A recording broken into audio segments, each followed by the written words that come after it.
अस्सलाम वालेकुम नाजरीन, मुसलमानों का वो मुल्क जो आज तक दुनिया की किसी भी सुपर पावर से नहीं डरा। बेशक ये एक एटमी मुल्क नहीं, मगर इसके पास इतने जदीद हथियार हैं जो शायद ही किसी के पास हों। आलमी पाबंदियों की वजह से आज यहाँ इतनी महंगाई हो चुकी है कि अवाम ने पूरा मुल्क एहतजाज के जरिए बंद कर दिया है। हत्ता के पिछले 5 दिनों में 7 लोग भी जान की बाजी हार चुके हैं। महंगाई की वजह क्या है? यहाँ का जदीद कल्चर कैसा है? औरतें अबाया पहनने के बजाय पैंट शर्ट को क्यों अहमियत देती हैं? यहाँ के मुकद्दस मकामात कौन से हैं? शाम होते ही लोग बंद संवर कर कहाँ जाते हैं? ये सब देखेंगे आज की हम इस वीडियो में। तो चलिए वीडियो का आगाज करते हैं। ईरान, जिसे हम अल फारिस भी कह सकते हैं, ये एशिया का छठा सबसे बड़ा मुल्क है। ईरान एक इस्लामिक मुल्क है और यहाँ लोग फारसी बोलते हैं। ईरान को दुनिया के 7 मुल्कों के बॉर्डर लगते हैं, जिनमें इराक, तुर्की, अजरबैजान, आर्मीनिया, तुर्कमानिस्तान, अफगानिस्तान और पाकिस्तान शामिल हैं। ये मुल्क इतना बड़ा है कि दुनिया के 2 बड़े समुंदर खलीज ओमान और बहीरा कैप्सियन, ये दोनों भी लगते हैं। सबसे पहले मैं आपको यहाँ का एहतजाज और उसकी वजह बताता हूँ, फिर हम यहाँ का जदीद कल्चर और मुकद्दस मकामात की सैर करेंगे। नाजरीन, 28 दिसंबर 2025 का वो दिन था जब पूरी दुनिया में नए साल की तैयारियां चल रही थीं। लोग न्यू ईयर मनाने के लिए बेताब थे, मगर वहीं ईरान की आवाम मुल्क में होने वाली महंगाई से इतनी थक चुकी थी कि इनको न्यू ईयर की भी खबर न रही और एहतजाज करने के लिए घरों से निकल पड़े। लोग आहिस्ता आहिस्ता बढ़ते चले गए। देखते ही देखते अवाम का समुंदर बन गया। दुकानें और बाजार बंद करवा दिए गए, रोड्स जाम हो गए और कुछ जगहों पर जलाओ घिराव भी किया। लड़ाइयां हुई जो कि आम अवाम और हुकूमती पुलिस के दरमियान हुई। तेहरान सिटी ईरान का दारुल हुकूमत है, जहां लोगों ने हुकूमती इदारों के दरवाजे तोड़ दिए, इमारतों को नुकसान पहुंचाया और गाड़ियों को जला दिया, जिस वजह से पुलिस ने कार्रवाई की और 7 लोग जान की बाजी हार गए। नाजरीन, इस मामले को देखकर सदर डोनाल्ड ट्रंप ने लोगों को मारने के खिलाफ सख्त बयान दिया, जिसे ईरान ने मुस्तरद कर दिया। और ईरान ने यह वाज़ेह पैगाम दुनिया को दिया कि अगर किसी भी गैर मुल्की पावर ने हमारे इस मामले में दखल अंदाजी की तो अंजाम बहुत बुरा होगा। दरअसल ईरान पर अमेरिका ने बहुत ज्यादा पाबंदियां लगाई हुई हैं, जिस वजह से मुल्क तरक्की के बजाय पसमानदगी की तरफ जा रहा है। दूसरे मुल्कों से इंपोर्ट एक्सपोर्ट भी महदूद है, जिसकी वजह से मुल्क में महंगाई इतनी हो चुकी है कि लोग खुदकुशियां करने पर मजबूर हो गए हैं और इसी महंगाई की वजह से लोग आज एहतजाज कर रहे हैं। चलिए अब हम ईरान के लोगों की जिंदगी पर नजर डालते हैं। ये लोग फारसी या ईरानी लोग कहलाते हैं, जिनका इस्लाम में बहुत गहरा रंग है। आपको ये बाबर करवाता चलूं कि ईरान में अक्सरियत शिया मुसलमानों की है और हुकूमत भी इन्हीं की है। ये एक मुकद्दस सरजमीन है, मगर वक्त गुजरने के साथ साथ आज ईरान के लोग और यहाँ का कल्चर किसी यूरोपीय मुल्क से कम नहीं। आज यहाँ की 50% से ज्यादा नौजवान जनरेशन इंतहाई ओपन हो चुकी है। लोग पैंट शर्ट को ज्यादा तरजीह देते हैं। शहर तेहरान में सारी सारी रात डांस क्लब्स खुले रहते हैं, जहाँ लोग खूब एंजॉय करते हैं और अपना पैसा नौजवान लड़कियों पर निशावर करते हैं। आज ईरान का बच्चा बच्चा भी शीशा हुक्का पीता है। बहुत बड़े बड़े शीशा क्लब्स बनाए गए हैं जो 24 घंटे खुले रहते हैं। ईरान एक टूरिस्ट कंट्री बन चुका है, जिसकी वजह इस्लामिक जगहें भी हो सकती हैं और जदीद कल्चर भी। आज तेहरान के बाजारों में इतनी फहाशी है कि लगता ही नहीं जैसे हम किसी इस्लामिक मुल्क में फिर रहे हों। लोग सारी सारी रात रोड्स पर, बाजारों में और मशहूर मकामात पर घूमते फिरते नजर आते हैं। शराब इंतहाई आम है, हत्ता के इस पर पाबंदी है। चलिए अब मैं आपको ईरान की क्रिसमस दिखाता हूँ। क्रिसमस के मौके पर तेहरान शहर का माहौल देखने वाला था। लगता था जैसे हम इटली फ्रांस में क्रिसमस मना रहे हों। औरतों ने इतनी सर्दी होने के बावजूद ऐसी ऐसी ड्रेसिंग की थी कि इंसान की आंखें शर्म से झुक जाएं। लोगों ने सारी रात सड़कों पर गुजारी और खूब एंजॉय किया।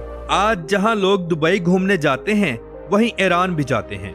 सालाना 1.5 करोड़ से ज्यादा टूरिस्ट हजरात पूरी दुनिया से यहाँ आते हैं। शहर तेहरान गर्मियों में इंतहाई गर्म और सर्दियों में इंतहाई ठंडा होता है। आजकल तेहरान का दर्जा हरारत 3 डिग्री सेंटीग्रेड चल रहा है। कुछ दिनों तक यहाँ पर स्नो फॉलिंग शुरू हो जाएगी। ईरान खुश्क मेवा जात का घर है। ان دنوں ایران میں جگہ جگہ آپ کو بہت بڑی بڑی دکانیں اور سٹالز دیکھنے کو ملیں گے جہاں پر دنیا کا سستا ترین ڈرائی فروٹ فروخت ہوتا ہے۔ حتیٰ کہ تمام ایران کے ہمسائے ملکوں میں بھی ایران سے خشک میوہ جات جاتے ہیں جو مہنگے داموں فروخت کیے جاتے ہیں۔ ناظرین چلیے اب میں آپ کو ایران میں موجود مقدس مقامات کی سیر کرواتا ہوں۔ اگر ہم شہر مشہد جائیں تو وہاں حضرت امام علی رضا علیہ السلام کا روزہ مبارک دیکھنے کو ملے گا جو انتہائی بڑا اور خوبصورت ہے۔ آپ کا روزہ مبارک 1920 کنالوں میں موجود ہے، لیکن لوگ تھکتے نہیں بلکہ تمام احاطے اور روزہ مبارک کو دیکھتے ہیں۔ دنیا کا مہنگا ترین پتھر یہاں فرش پر لگایا گیا ہے۔ روزے کے اندر سونے اور چاندی کا وسیع استعمال کیا گیا ہے۔ روزے کا صحن اتنا بڑا ہے کہ احاطے میں گاڑیاں چلتی ہیں جو بالکل فری لوگوں کو ایک جگہ سے دوسری جگہ پہنچاتی ہیں۔ 24 گھنٹے فری کھانا پیش کیا جاتا ہے۔ سالانہ کروڑوں لوگ آپ علیہ السلام کے روزے مبارک پر حاضری دینے کے لیے پوری دنیا سے آتے ہیں۔ اگر ہم شہر مشہد کو دیکھیں تو دل خوش ہو جاتا ہے۔ یہ شہر انتہائی بڑا اور خوبصورت ہے۔ اس شہر میں 30 لاکھ کے قریب لوگ رہتے ہیں۔ یہ شہر 351 مربع کلومیٹر پر محیط ہے۔ اس شہر میں بے شمار بازار، گلی محلے اور بڑے بڑے روڈز موجود ہیں۔ یہ شہر انتہائی صاف ستھرا ہے۔ یہاں پر ریسٹورنٹس اور ہوٹلز کا کام بہت زیادہ ہے۔ شہر مشہد کی گوہر شاد مسجد بہت مشہور اور بڑی ہے۔ یہ مسجد نیلے رنگ کے پتھر سے ڈیزائن کی گئی ہے۔ یہ مسجد بھی امام علی رضا علیہ السلام کے روزے مبارک کا حصہ کہلاتی ہے۔ اس مسجد کے اندر بھی سونے اور چاندی سے نقش و نگار کیے گئے ہیں۔ اب ہم بی بی فاطمہ معصومہ قم سلام اللہ علیہا کے روزہ مبارک کی زیارت کرتے ہیں۔ آپ سلام اللہ علیہا کا روزہ مبارک بھی ایرانی آرکیٹیکچر پر بنایا گیا ہے جہاں مردوں سے زیادہ عورتیں دیکھنے کو ملیں گی۔ 24 گھنٹے میں کوئی ایسا لمحہ نہیں ہوتا جب یہاں لوگوں کا ہجوم نہ ہو۔ آپ سلام اللہ علیہا کا روزہ مبارک بہت بڑا اور خوبصورت ہے۔ آپ یہاں عورتوں کو با پردہ اور برقع میں دیکھیں گے۔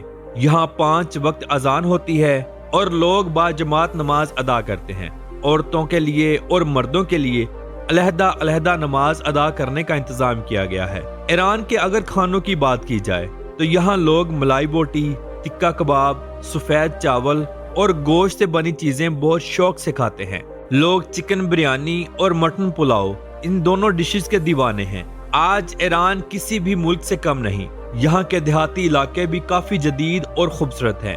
آپ نے اکثر سوشل میڈیا پر ایرانی عورتوں اور مردوں کو مزیدار کھانے بناتے ہوئے دیکھا ہوگا۔ ایرانی زعفران کی بات کی جائے تو پوری دنیا اس کے پیچھے ہاتھ دھو کر پڑی ہے کیونکہ یہ زعفران کوالٹی وائز بہت اعلیٰ ہے۔